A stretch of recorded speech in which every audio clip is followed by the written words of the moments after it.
सभी को यथा योग्य प्रेम प्रणाम। नौतन टेक्निकल पंडित चैनल को सब्सक्राइब करें, वीडियो को लाइक करें और वीडियो अच्छी लगे तो दोस्तों में शेयर करें। सज्जनों, श्रोताओं, दर्शकों सभी को मेरा प्रणाम। कल हमने किरंतन ग्रंथ के 28वें प्रकरण को 14 चौपाई तक हम वर्णन कर चुके हैं। अब 14 को छोड़ करके 15वें चौपाई से 16, 17, 18 चौपाई का प्रकरण है। तो हम 15 से शुरू करते हैं। मैं तो खोजूं शुद्ध पार की। महामती स्वामी श्री प्राणनाथ जी महाराज पंडों से पूछ रहे हैं, मैं तो खोजूं शुद्ध पार की, मैं तो पार की शुद्धि खोजता हूँ, क्योंकि इस संसार की ज्ञान से, संसारिक भौतिक ज्ञान से आत्मा का कल्याण नहीं होता है।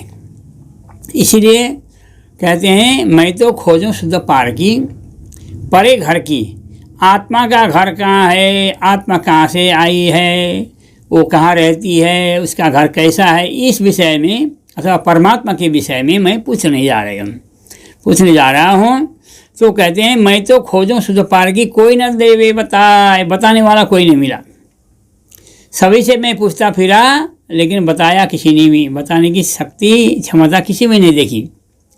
इसीलिए कहते हैं मोह कैसे हैं। तो लोग कहते हैं कहने के लिए तो बहुत कुछ कह देते हैं, लेकिन मोह अहंकार के बीच में सब ऐसे ही रहे उलझाए। मोह और अहंकार इसी में उलझे पड़े हुए हैं।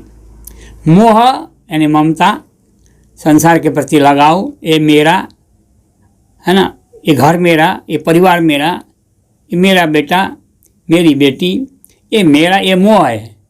अहंकार क्या है? अहंकार है कि अंदर का क्रोध, वो आपको किसी ने कुछ कह दिया, गुस्सा आ गया, यही अहंकार है। मैं हूँ, मुझे क्या समझ रखा है, करते हैं ना लोग, इसी को अहंकार कहते हैं। है तो कुछ नहीं, मिट्टी का पुतला है। परमात्मा ने विवेक विचार बुद्धि दी है, लेकिन इंसान तो सब कुछ नहीं है। उसके ऊपर परमात्मा का आशीर्वाद है, परमात्मा की कृपा है, तभी तो कुछ है। लेकिन वो क्या समझता है, मैं ही सब कुछ हूँ, मैं हूँ तो जगत है। कहते हैं ना, हथेली पर जान लिए फिरते हैं, बोलते हैं ना।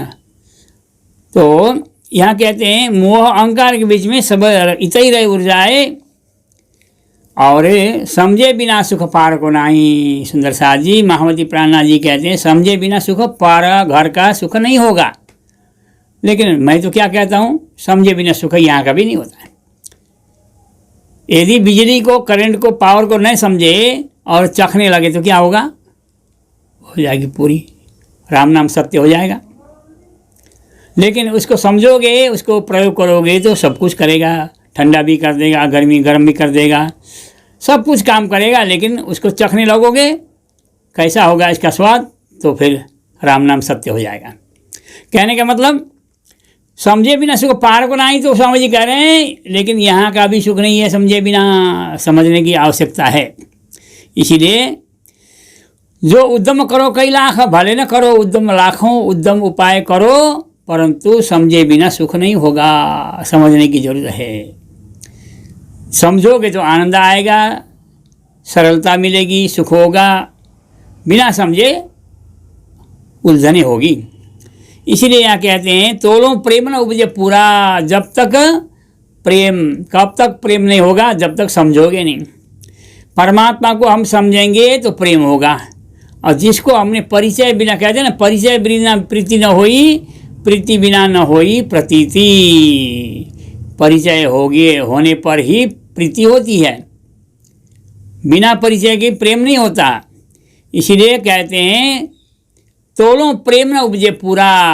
अंदर से प्रेम उत्पन्न नहीं होगा। कब तक? जब तक परिचय नहीं होगा। तोलो प्रेम न उपजे पूरा, जोड़ो अंदर न देवे साख। अंदर आत्मा कहने लगे हाँ इसके ऊपर विश्वास करना चाहिए, तभी प्रेम होगा। इसीलिए यहाँ कहते हैं ये दोखे गुरु सर्वज्ञ न भाने, जिन पाया सब विवेक। धोखा कहते हैं ना, शंकाएं हैं मन में, यही धोखा है। ये धोखे गुरु सर्वज्ञ न भाने, जो सर्वज्ञ गुरु हैं, सतगुरु दीपक भय कियो जो आपसमान, तुम सतगुरु दीपक भय कियो जो आपसमान। ऐसे सदगुरु कैसे, तो कहते हैं गुरु कैसा होना चाहिए, सदगुरु साधु वाको कहिए जो अगम की देवे गम, हद बेहद सबे समझावे भाने मन को भरम। ऐसा सदगुरु मिल जाए तो बेड़ा पार हो जाए। इसीलिए कहते हैं धोखे माने शंकाओं को दूर, सर्वज्ञ सदगुरु जो है ना वो उन शंकाओं को दूर कर देंगे। जिना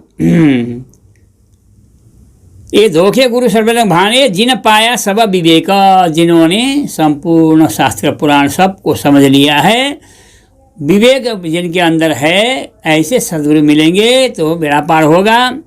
तो ये धोखा शंकाओं को दूर करने वाले सदगुरु होते हैं। इसीलिए बाहर उजाला करके आखिर दिखावे एक, वो गुरु क्या करेंगे, बाहर से आपको उजाला कर देंगे, बाह्य दृष्टि भी खोल देंगे, अंतर दृष्टि खोल देंगे, और अंतर चक्षु खोलने के बाद तो कहते हैं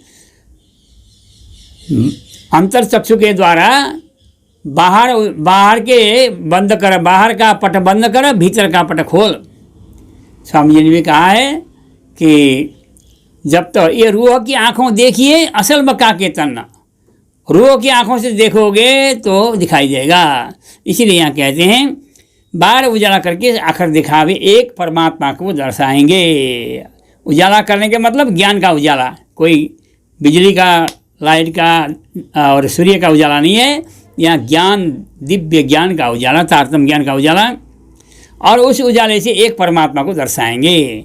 महामत सो गुरु कीजिए, महामती प्राणनाथ जी कहते हैं ऐसे गुरु को गुरु मानोगे तो क्या होगा, जो बतावे मूल अंकुर, आपका मूल अंकुर कहाँ से है, आपका मूल संबंध कहाँ का है, ये बता देंगे। आत्म अर्थ लगाओ, शब्दार्थ, भावार्थ, लक्ष्यार्थ, गुणार्थ और यथार्थ, कई अर्थ होते हैं। तो यहाँ स्वामी जी कहते हैं आत्म अर्थ लगाओ, शारीरिक सांसारिक भौतिक अर्थ नहीं, आत्मा का अर्थ, आत्मा का अर्थ लगाएंगे, आत्मा का कल्याण करेंगे, तब पिया ओतन हजूरा, तब तो परमात्मा का धाम ओतन और परमात्मा रूबरू हो जाएंगे, अनुभव होने लगेगा। अनुभव होते ही क्या होगा, हम भले संसार में बैठे हैं, जल में नहाइए कोरे रहिए, जागिए माए सुपन्ना, इन विध मेला पीऊ का पीछे न्यारे नहीं रहने दिना, जल में नहाइए कोरे रहिए, जागिए माए सुपन्ना। जल में नहा करके भी कोरा रहना है, जैसे कमल का पत्ता है वो जल में रहता है फिर भी वो कोरा ही रहता है, उसमें पानी लुढ़क जाता है, वह चिपकता नहीं है। इसी प्रकार से जल कमल होत रहिए करके महामती प्राणनाथ जी ने कीर्तन में दो जगह में कहा। एक जगह में कहा जल में नहाइए कोरे रहिए, दूसरी जगह में कहा ना, जो गुजराती भाषा में कहा कि ना जो माया में कोरा रेजो, भले माया में नहा लो, माया में रह लो, लेकिन कोरा रह लो, उसमें ओतप्रोत भीगो नहीं। इसीलिए जल कमल होत रहो करके महामती प्राणनाथ जी ने कहा है। इसी प्रकार हम रहेंगे तो हमारा कल्याण होगा। इन्हीं शब्दों के साथ सबको मेरा कोटि से वंदन प्रणाम।